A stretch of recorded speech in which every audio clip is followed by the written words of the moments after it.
नमस्कार, good evening. आज का हमारा फ्री मास्टर क्लास जो है वो काल सर्प के ऊपर है। काल सर्प बेसिकली कुछ चीज होती नहीं है, लेकिन इसके कंफ्यूजन मैं दूर करता हूँ अच्छे तरीके से, और ये भी बताता हूँ। सबसे पहले हमें डिस्टिंग्विश करना आता है।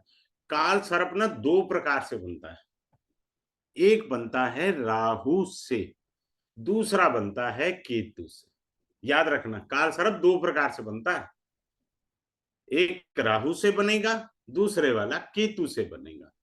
राहु वाला पीड़ादायक भी हो सकता है और गुणकारी भी हो सकता है। केतु जो है वो भगवान से भी मिला सकता है और धक्के भी खिलवा सकता है। ये डिफरेंस होता है दोनों के अंदर, दो प्रकार के होता है। अब अगली पॉइंट पर चलते हैं। काल सर्प दोष हम बोलते हैं, पर काल सर्प योग भी तो पढ़ो। इसको डाउट है वो जवाहरलाल नेहरू जी की कुंडली देख ले। दो मीनिंग होते हैं। काल सर्प योग भी होता है। योग का मतलब आप राजा बनेंगे काल सर्प से। You are born for debt. अब आप कहो जी काल सर्प योग से राजा कैसे बनेंगे?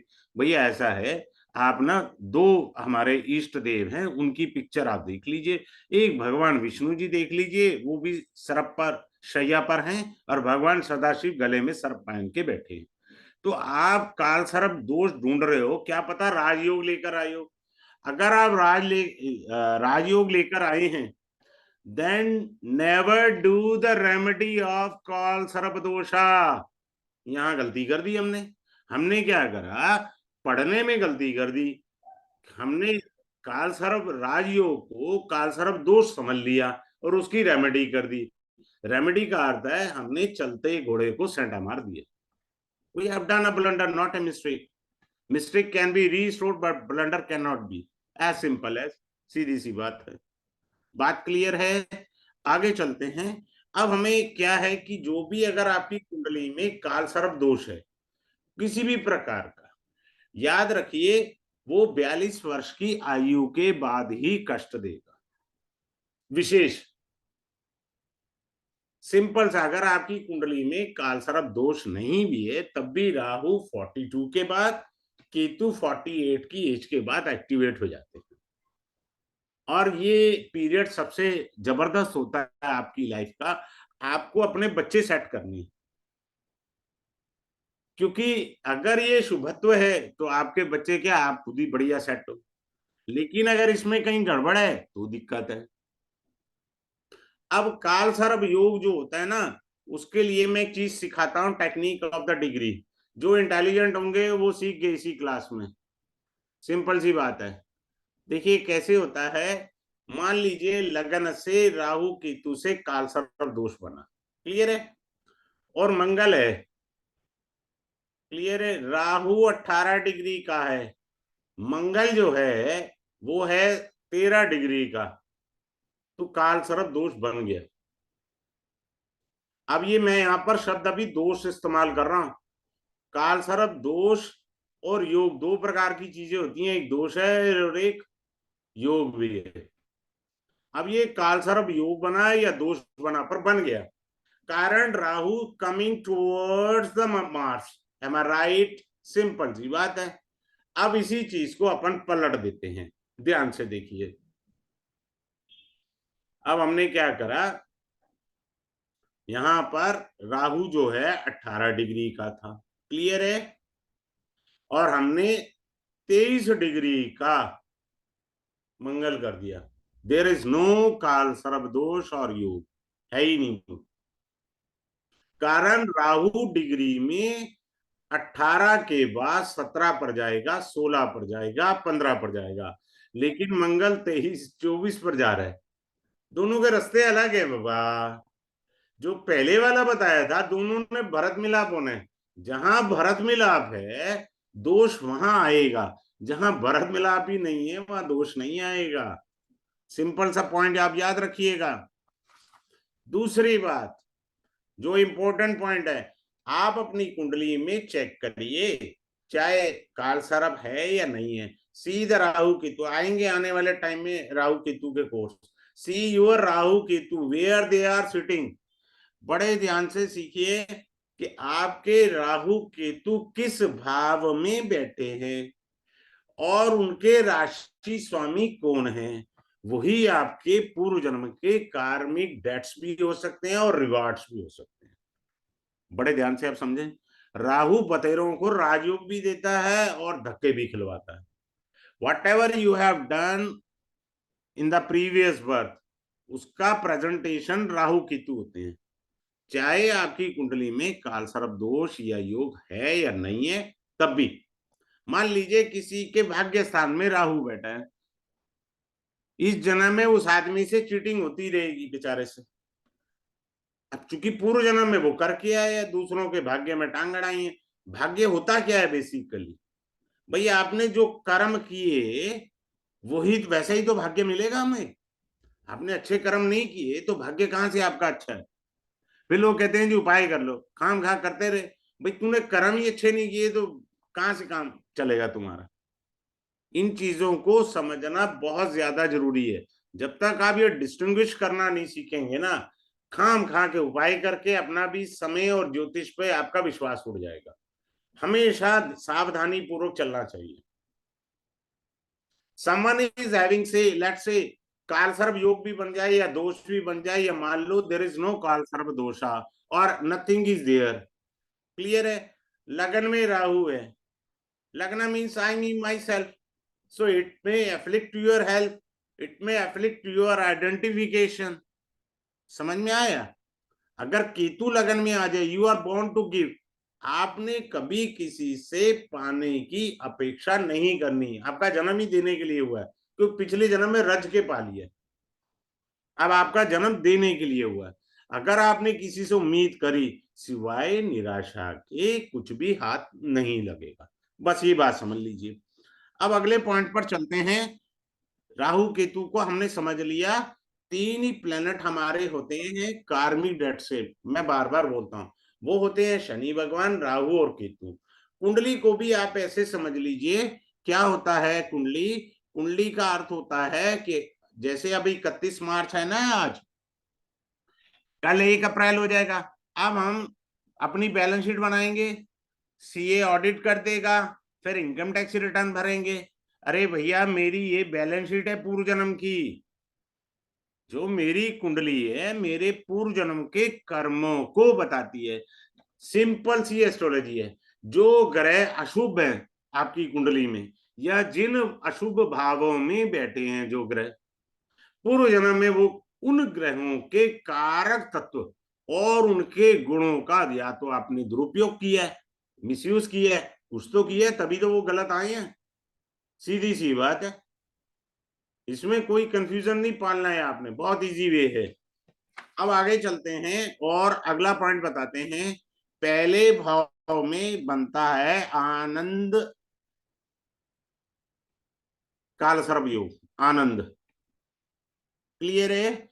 12 प्रकार के होते हैं, चूंकि 12 भाव है हमारे, कितने भाव है 12 प्रभाव के।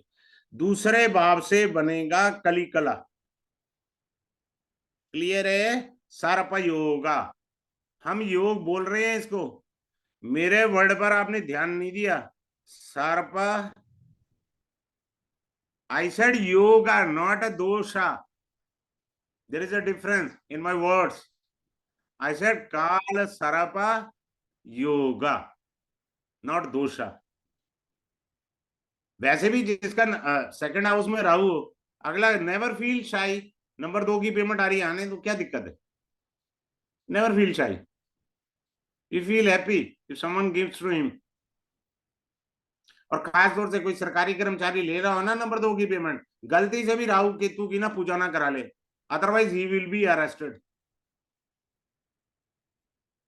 कमाल कर रहे हो यार, आप नंबर 2 की पूजा वो पेमेंट भी ले रहे हो, पूजा भी कर रहे हो। राहु कहेगा आजा मैं तेरे को मैं समझाता हूँ। तो नेवर डू द ब्लंडर्स।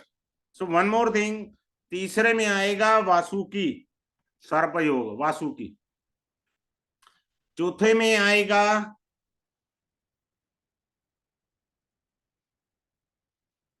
ठीक है संकल्प। पांचवा जो होगा पद्म कला। छठे में आएगा महापद्मा। अब दो बातें हैं छठे से मुझे ध्यान आया सब। चलो पांचवें से भी बता दूं। वेदर यू हैव अ काल सर्पा और not, both are the things are the sames. मैं यहाँ पे क्या लेता हूँ, पंचम भाव में राहु है, पुत्र रत्न आ जाता है यार। छठे घर में केतु है, साला बिजनेस में या नौकरी में स्टेबिलिटी नहीं देनी उसने इस जन्म में, देनी ही नहीं है उसने। वेदर यू हैव अ काल सर्प योगा और dosha, now you have to see it. कई बारी जो काल सर्प योग बना होता है, अगर वो केतु से बना है, आप परमात्मा को पाना चाहती हैं तो आराम से पा जाएंगे। आप समझो मोक्ष के लिए पैदा हुए हैं। पर भैया हम तो रहते हैं मेटीरियलिस्टिक वर्ल्ड में ना, दिक्कत तो यही है। अब क्यों नहीं पा पाते, पॉल्यूटेड एरिया है, एयर है, यूरिया का खाना है, एक्वागार्ड का पानी पीते हैं, भगवान को धनिया पाएंगे। भैया ऐसा कर गांव देहात में चला जा, जहां नेचर है, नेचर में जाकर परमात्मा को पा सकता है, आर्टिफिशियल लाइफ में नहीं। ये सब आर्टिफिशियल अन्न जल है जो आप ले रहे हैं। आगे चलते हैं। महा के बाद आता है नासका, काल सर्प। फिर आता है आपका अष्टम भाव में कारकोड़ा। फिर आता है आपका नवम भाव में सन कहा। 10th हाउस से बनेगा आपका जो है पता, ठीक है। 11th हाउस से बनेगा वैशाली। 12वें भाव से बनेगा आपका शेषा। इस प्रकार से बनेगा आपका। तो ये आपके कुल मिला के 12 होंगे। 12 मुझे आपको अच्छे से एक्सप्लेन करने हैं और समझाने हैं इनमें क्या होगा क्या नहीं होगा। क्लियर है? अब अगले पॉइंट पर चलते हैं। अब अच्छे से एक और अच्छी बात सीखना, आपका काल सर्प का योग है या दोष है, नहीं भी है छोड़ दीजिए, काल सर्प है या नहीं भी है, राहु वीनस का पीरियड ना, अगर आप एस्ट्रोलॉजर हैं, that is very good period for you. आप उसमें किसी भी प्लेनेट पर रिसर्च करना चाहें, आपको भगवान वो दिव्य दृष्टि दे देगा। सदैव याद रखना मेरी बात, गुरु चेले का योग बना हुआ है ये। अगर आप साइंटिस्ट हैं, कोई नई चीज खोजना चाहते हैं, खोज लेंगे। लेकिन क्या है, धन मटेरियलिस्टिक में ये थोड़ा नेगेटिव हो सकता है। मटेरियलिस्टिक में ये थोड़ा नेगेटिव हो सकता है, राहु वीनस, वीनस राहु। लेकिन रिसर्च के लिए this is one of the best yoga. Even Mars Rahu को भी मैं रिसर्च में अच्छा मानता हूं। आप देख लो कोरोना वैक्सीन कब आई थी, राहु मार्स का कंजक्शन था उस समय। तो ऐसा नहीं है, हमको समझना है, सिवाय अंगारक योग है, फलाना है, ढिमकाना, इन चीजों पर नहीं समझिए। क्लियर है? मंगल राहु है तो ब्लड के ऊपर आएगा ना इफेक्ट, तो कोरोना वैक्सीन ब्लड में ही जानी थी, उसी ने ब्लड को वो करना था, इसलिए ये मीनिंग है। अगला पॉइंट पर चलते हैं। अब जो सबसे इंपॉर्टेंट चीज है, जो काल सर्प योग या दोष, इसका सबका बाप है। अब आप सीखो असली चीज।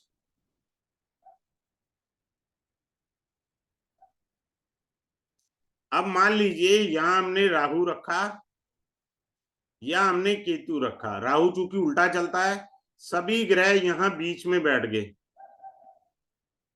तो ये हमारा काल सर्प बना। अब मान लीजिए इस परिधि में, यानी ये हमारा 1 7 एक्सिस, पहले वाला बता रहा हूं 12 प्रकार के हैं, तो मैं पहला एक वाला एंगल एक्सप्लेन कर देता हूं। मान लीजिए इसमें से कोई एक ग्रह बाहर निकल गया काल सर्प में, जिसे प्यार से बोलते हैं ना आंशिक काल सर्प दोष, ऐसे बोलते हैं प्यार से। मैं एक सीधी सी बात कहता हूँ, आंशिक नाम की ना चीज होती नहीं है। या तो आपको ना फीवर होगा या फीवर नहीं होगा। मुझे कोई डॉक्टर ये बता दे या पेशेंट ये बता दे जी मुझे आंशिक फीवर है, नहीं, ये मेरे को बीमारी समझ में नहीं आती। देश में आंशिक शब्द का क्या अर्थ है भैया? या तो आदमी पास है या फेल है या फिर कंपार्टमेंट है, ना इधर के हैं सनम ना उधर के सनम। ये आंशिक वाली थ्योरी ना सदैव कंफ्यूजन देगी आपको। अब मैंने कहा कि राहु केतु की परिधि से कोई एक ग्रह बाहर है। मान लीजिए हमने कह दिया कि सूर्य महाराज राहु केतु की परिधि यानी काल सर्प दोष से बाहर है। राहु जो होता है वो काल सर्प का मुंह होता है, सर्प का, और केतु जो होती है वो पूंछ होती है। काल सर्प क्यों होता है? स्नेक का मुंह इस तरफ होता है, इस साइड में मुंह होगा उसका, याद रखिए, इधर मुंह नहीं होगा। राहु पीछे की तरफ चलता है, आगे अगले भाव में नहीं जाएगा, पिछले भाव की चल जाएगा, तो इसलिए मुंह उसका पिछले भाव की तरफ होता है। समझ में आया? इस तरह से पढ़ना है हमें। अब क्या, और ये मुंह की तरफ कैसे हुआ? ये सारे ग्रह, नाइन्थ का लॉर्ड टेंथ में जाएगा, टेंथ का लॉर्ड इलेवेंथ में जाएगा, ये इधर जाएगा, तो ये सारे ग्रह राहु के मुंह में प्रवेश कर रहे हैं। समझ में आया? इस प्रकार से बनता है ये, प्रवेश जब करेंगे तो। अब मान लीजिए सूर्य बाहर निकल गया इसमें से, ये सबसे ज्यादा खतरनाक ग्रह जो काल सर्प योग या दोष से बाहर गए, वो बैंड ऐसा बजाएंगे जिंदगी का जिसकी कल्पना नहीं की आपने, बहुत जबरदस्त देंगे पीड़ा। ये याद रखिएगा। किस प्रकार से? फादर, सूर्य पिता के कारक है, चाहे वैदिक पढ़े, केपी पढ़े, नाड़ी पढ़े, सूर्य इज द कारक फॉर फादर। तो पिता परिवार से दूर जाके नौकरी करेंगे, फैमिली से दूर चले जाएंगे, और फैमिली को ढंग से पालन पोषण में सहयोग नहीं कर पाएंगे जब घर से दूर जाके नौकरी करनी है।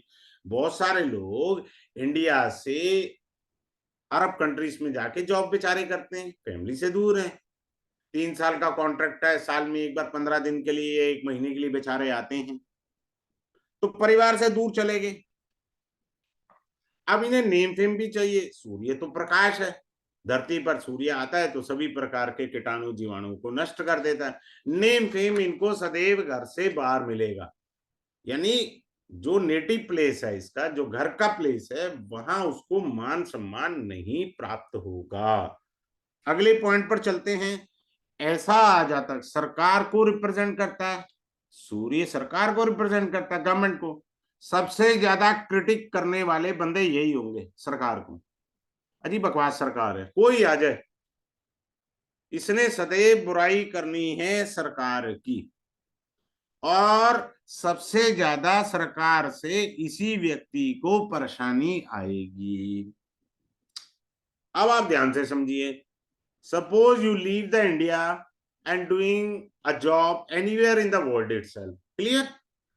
अगर आप कर रहे हैं तो वहां की गवर्नमेंट की आपने निंदा नहीं करनी, पहली बात समझ लीजिए। और अपने परिवार की तरक्की चाहते हो, डे टू डे उनसे पूछिए, बातचीत करिए, ताकि आपका योगदान बना रहे। अपने पिता जीवित हैं तो पिता का भी आदर करें, ताकि आपको मान सम्मान सारा कुछ प्राप्त हो, अन्यथा ये जो सूर्य है ये आपको पीड़ा दे देगा। अब अगले पॉइंट पर आते हैं। मान लीजिए इसकी जगह, सूर्य की जगह मान लीजिए चंद्रमा हो, तो क्या होगा जी? अब आ गया जी चंद्रमा। चंद्रमा हो जाए क्या होगा? हो सकता है ऐसे बच्चे की माता स्टेप मदर हो, स्टेप मदर मतलब सौतेली माता हो, ये संभावना बन गई है उसके चार्ट में। किसी बच्चे के चार्ट में अगर चंद्रमा बाहर है तो ये हो सकता है कि उसकी माता सौतेली माता हो, या ये हो सकता है कि उस बालक को गोद लिया गया, तब भी सौतेली माता बनेगी ना, स्टेप मदर बनेगी। ठीक है? ऐसे बच्चों का जिनका चंद्रमा बाहर है, अच्छी अंडरस्टैंडिंग माता पिता दोनों से नहीं होगी। फिलहाल मैं इस भाव में रख रहा हूं, वैसे किसी भी भाव में आप रख लो, अपने कोई लेना देना नहीं है, रूल एक ही लगेगा, रूल 4 नहीं लगेंगे। फिलहाल तो मैंने 4th हाउस में रखा है, अपने को अचार डालना है, यहां भी डालो आप चंद्रमा को, रूल एक ही लगेगा, रूल नहीं 2 लगेंगे। उस परिधि से बाहर है, हम बार वाला रूल पढ़ रहे हैं, सिंपल सी बात, कंफ्यूजन नहीं पालना है हमें। ऐसे आदमी का पैदाइशी दिमाग का दही, वो जो भी बात सोचेगा लीक से हटके सोचेगा, और आप हैरान हो जाओगे यार ये बात कैसी कर रहा है। बात क्लियर है? ऐसे लोग जल्दी डिप्रेशन में, मेंटली टेंशन में आ जाते हैं। बात क्लियर है? जल्दी स्ट्रेस ले लेंगे, जल्दी टेंशन ले लेंगे। क्लियर हो गया? चलिए, अब ये हमने समझ लिया। अब हम समझ रहे हैं कि राहु केतु का काल सर्प हो तो भी ठीक है, नहीं हो तो भी ठीक है। मैंने फिर से कह रहा हूं, काल सर्प योग हो तो भी ठीक है, नहीं है तो भी ठीक है।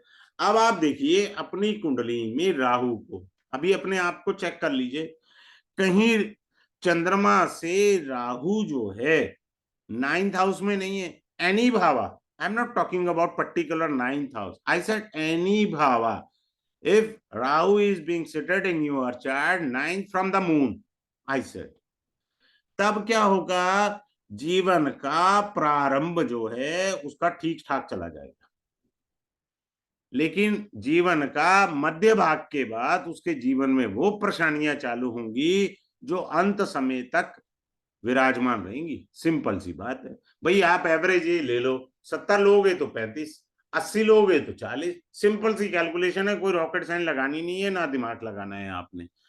तो अगर आपके जीवन का पहला भाग बिगिनिंग ऑफ द लाइफ, ये राहु बहुत कुछ अपलिफ्ट कर देगा, जो बनाना है बना लो। अब होता क्या है कि बिन हरि कृपा नहीं मिले ही संता।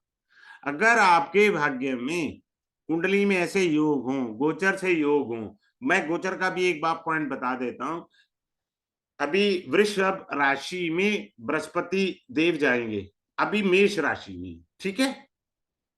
जब भी लगन में पंचम भाव में नवम भाव में अगर आपकी मेष राशि है, क्लियर, अब वृष राशि में जाएंगे, अगर वो वृष राशि आपके लगन में पंचम में नवम में, याद रखना उस समय आप बीमार हैं तो अच्छा डॉक्टर मिल जाएगा, आपने कहीं कुंडली दिखानी है तो अच्छे देवज्ञ प्राप्त हो जाएंगे आपको। जीवन में बहुत सारे भटकाव क्यों होते हैं, कोई अच्छा देवज्ञ नहीं मिल पाता। अब मैंने आपको अभी उदाहरण दिया कि चंद्रमा से नवम भाव में मान लीजिए राहु बैठा है, तो जीवन का प्रारंभिक काल सुखदायी गुजरेगा। बाबा सेव योर मनी यार, सिंपल सी बात है। If you married, early marriage होगी, 25 साल की उम्र में मैरिज होगी, 5 साल और बचे हैं 30 साल में, अपना पैसा जोड़ जाड़ के सेफ्टी रखो हर एंगल से, वो कोई गाइड आपको अच्छे से कर दे, अगर नहीं करे वो सोचे जी उपाय करने से हो जाएगा, ऐसा उससे कुछ नहीं होता। आपको अपनी कर्म गति भोगनी है बाबा, ऐसा नहीं होता। अगले पॉइंट पर चलते हैं। अगर मान लीजिए आपका राहु लगन से नाइन्थ हाउस में है, अब आ गया प्रॉपर नाइन्थ हाउस, पहले ही बताया चंद्रमा से नाइन्थ हाउस, क्लियर है। अगर वो नाइन्थ हाउस में चला जाता है लगन से, तो आदमी नीच कर्म की तरफ भी जा सकता है, उसके कर्मों में कई बारी संगत रंगत बदल देती है, उसको अपनी संगत पर फोकस करना। बात क्लियर है। वो आदमी लकी हम नहीं कह सकते, हाँ लकी तब कह सकते हैं जब आपको अच्छा ज्ञान हो। मेरे जैसे कि गधे के पास कोई आएगा तो मैं तो कहूंगा फौरन निकल जा पतली गली से, तू इंडिया में रह ही मत, कारण ये कर्म भूमि है और विदेश जो है आपकी भोग भूमि है। And Rahu represent the foreign country. बात क्लियर हो गया, सिंपल सी बात है, फॉरेनर्स को रिप्रेजेंट करता है। Now you leave the country, अगर आपको राहु से बेनिफिट लेनी है, अदरवाइज ऐसे लोगों उसके साथ ठगी होती रहेगी, चीटिंग होती रहेगी, फियर्स का एनिमी होता रहेगा, ये सारी घटनाएं घटती रहेंगी उसके जीवन में, क्योंकि जो उसने बोया था वो ही कटेगा इस जन्म में। अगर वो कटाई से बचना चाहता है तो भैया निकल पतली गली से foreign country. Now coming up to the next point, if someone is having Rahu in the 12th भाव फ्रॉम द मून, चंद्रमा से 12वें भाव में राहु है, it is very good for financial, पैसे के लिए ये बहुत अच्छा है। फिर से कह रहा हूं, अब आप सोचेंगे जी पैसे के लिए क्या, कैसे अच्छा हो, अरे भैया चंद्रमा नाड़ी में खर्चे का कारक है, और मैथ का फार्मूला होता है माइनस इंटू माइनस प्लस। चंद्रमा से 12वें भाव में कोई भी भाव हो, मैंने ये नहीं कहा पर्टिकुलर लगन ये जो, चंद्रमा से 12वें भाव में यदि राहु बैठे हैं तो फाइनेंशियल गेन करा देते हैं। मैं ऐसे लोगों को सीधी सी अच्छी सी बात एक कहता हूं, आप सिटी छोड़ दीजिए, खास तौर से सिटी छोड़ने का मतलब है कि आप जो है क्या नाम है, जहां नदी है, चूंकि चंद्रमा पानी है ना, नदी पार करके दूसरी जो सिटी है या कहीं भी जा करके आप चले जाइए, क्लियर है, वहां सेटल डाउन हो जाइए, वहां जाके आप जॉब करिए, सेटल डाउन नहीं हो सकते। सपोज अगर लगन से 12वें घर में है, अब लाल किताब कहती है नींद नहीं आने देगा राहु, तो 12वें घर में है तो स्लीपिंग मोड आपका खराब हो गया, सिंपल सी बात है। 12वें घर का राहु जो है वो फॉरेन ट्रेवलिंग भी दे सकता है, तो it is better you should connected with the foreign. अब कोई कहे जी मेरी कुंडली में फॉरेन का तो योग ही नहीं है, तो भैया एक काम कर, तू दिल्ली में पैदा हुआ है, बॉम्बे में पैदा हुआ है, तो तू चेन्नई चला जा, बेंगलोर चला जा। अगर आप बेंगलोर जा रहे हैं तो वहां कन्नड़ भाषा है, तेरी मदर लैंग्वेज थोड़ी है, तेरे लिए तो फॉरेन लैंग्वेज है। एक दिल्ली का आदमी चेन्नई में सेटल डाउन हो गया, तो तमिल लैंग्वेज उसकी कोई पर्सनल लैंग्वेज थोड़ी है भैया, उसकी मदर लैंग्वेज थोड़ी है, उसके लिए तो फॉरेन लैंग्वेज है। तब आप जो है ग्रहों के अनुकूल अपने को ढालते हैं, यही एस्ट्रोलॉजी का डायमंड पॉइंट है। आपको जीवन में कष्ट नहीं आएगा।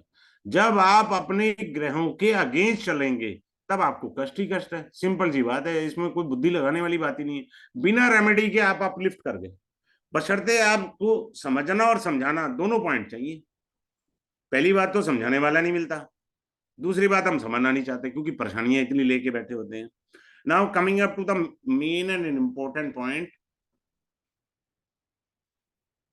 ये कोर्स कल स्टार्ट होगा 1 अप्रैल 2024 को, यानी मंडे को स्टार्ट होगा ये कोर्स 7 to 8 PM टाइम में, और 5 क्लासेस का ये कोर्स रहेगा, डेली बेसिस पर होगा, मंडे टू फ्राइडे। और क्लास की रिकॉर्डिंग जो है लाइफ टाइम के लिए मिलेगी आपको, लाइफ टाइम के लिए रिकॉर्डिंग मिलेगी आपको। और जिनको ई सर्टिफिकेट चाहिए वो ई सर्टिफिकेट भी ले सकते हैं। फिर क्या है, फी इसका only 2345, that's all. But you will learn best of the best hidden technique of the Rahu की जो इसमें आएंगी। वैसे मेरा अभी 20 क्लास का और भी होता है, राहु केतु पार्ट 1 पार्ट 2, वो अलग कोर्सेज हैं। लेकिन यहाँ काल सर्प के अंदर आपकी जो मिथ है ना, उसको दूर करना बहुत जरूरी है। हम लोग मिथ लेकर के जी रहे होते हैं। तो किसी की कोई भी क्वेरी है अपना कैमरा ऑन करके मेरे से पूछ सकते हैं। फिलहाल ये क्लास कल स्टार्ट होगी मंडे। यस राजीव जैन जी, आप मेरे को अनम्यूट करके पूछ सकते हैं। अरे आप फोन भी कर लेना मेरे को रात को 9:30 बजे चाहे तो। Thank you so much, it's a big honour. मैं भूल जाता हूँ, चक्कर यही है मेरा, रिसर्च की जो है ना नहीं नहीं सर, जबरदस्त है। इट्स अ बिग ऑनर, हाँ it's a big honour, thank you so much. Sir मैं ये पूछ रहा था कि जैसे अगर लगन लगन में वो चंद्र और मून आ जाए सर, हाँ, सॉरी राहु और चंद्र हो जाए इकट्ठा। देखो दिक्कत क्या है, मैंने अभी जो कोर्स मेरा खत्म हुआ है लोगों को ये बताता हूँ, वो डिग्री बताएगी बाबा। जिस ठीक है। प्रकार सूर्य के साथ बुध बैठे या शुक्र बैठे, कोई ग्रह बैठे, ठीक है जब जी। वो सूर्य के नजदीक आ जाएंगे तो अस्त हो जाएंगे। ऐसे ही हमें चंद्रमा और राहु को पढ़ना है। क्या वो दीप्तांश के अंदर हैं तो बैंड बज गए, अच्छा। अगर वो दीप्तांश से बाहर है तो इतनी पीड़ा नहीं है। हमें वो चीजें देखनी है, हम केवल चंद्रमा और राहु इकट्ठे बैठे हैं उससे डिफाइन नहीं कर सकते। राइट मेरा सर। तो सिंपल सा आंख बंद करके बिना डिग्री के एक चीज समझाना, ऐसे आदमी को सी के पास सेटल डाउन होना चाहिए, भाई साहब तेजी से अपलिफ्ट करेगा, बात खत्म।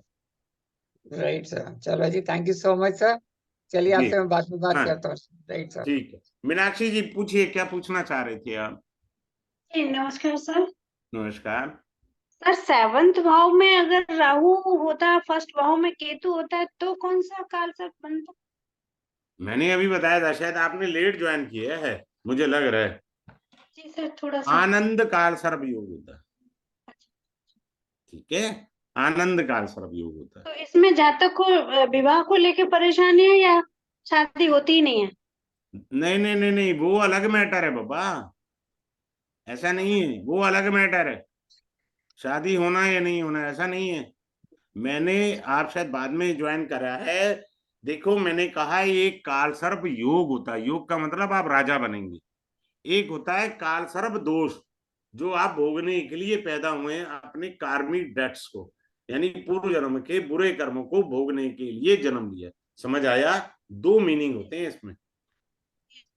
क्लियर है? अगर तो वो राजयोग है तो राजा बनेगा, अगर दोष है तो पीड़ा है। ये भी तो डिफरेंस करना आना चाहिए ना हमारे को। सिर्फ काल सर्प दोष कह देने मात्र से दोष नहीं होता। ठीक है जी। Is there anyone who is having a query? किसी की और कोई क्वेरी हो? हाँ जी बोलिए नीतीश जी। प्रणाम सर। सर प्रणाम। ये प्रश्न कुंडली का डेमो क्लास था ना सर, मैं लेट ज्वाइन किया। नहीं नहीं, प्रश्न कुंडली रात को है, इस समय काल सर्प है। अच्छा अच्छा अच्छा, ठीक सर। इस समय काल सर्प है और कल 7 बजे स्टार्ट होगा। ठीक है चलिए, have a good day, thanks a lot for all of you joining the webinar.